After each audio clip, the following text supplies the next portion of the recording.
Nasunog ang bahagi ng Commonwealth Market sa Quezon City. Ang mga nasunugang vendor nanlumo dahil sa nawala nilang kabuhayan. Nasa frontline ng balitang yan, si Nina Ongpaupo. Nagngangalit na apoy, makapal at maitim na usok ang bumungad sa mga tendero-tendera ng Commonwealth Public Market sa Quezon City. Mabilis na kumalat ang apoy dahil sa mga natupok na mga panindang damit at plastic. Si Nanay Norma, halos wala nang natira sa kanyang tindahan. Hindi niya tuloy alam kung paano magsisimula ulit.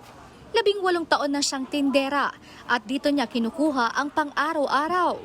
Matapos ang halos 3 oras ng sunog, namumulot na lang siya ng kung ano mang pwedeng mapakinabangan pa. Sana mabigyan po kami ng gobyerno ng suporta para kahit papaano may pagsimulan. Kung ano mapakinabangan pa, yun na lang gagawin namin. Magkalkal kahit papaano, kahit pambahay na lang po na panggamit. Magamit man lang. Ang tendera namang si Aling Grace, pilit pa ring hinahakot kung ano pa ang mga natira na pwede pang maitinda. Kaya nga lang, Yung nailabas nga namin, sinagasaan naman ng truck doon sa labas. naapula nga po ay makalipas ang halos 4 na oras. Walang napaulat na nasaktan.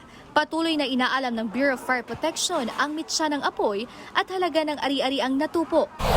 Hile-hilera naman ang mga truck nang rumisponde sa sunog ng Barangay North Signal Village sa Taguig. Sumiklab ang apoy sa isang apartment malapit sa ospital. 3 pamilya ang nasunugan. Wala namang nasaktan. Nagbigay naman ng tulong ang mga otoridad sa mga biktima. Inaalam pa ang pinagmulan ng apoy at kabuang halaga ng pinsala.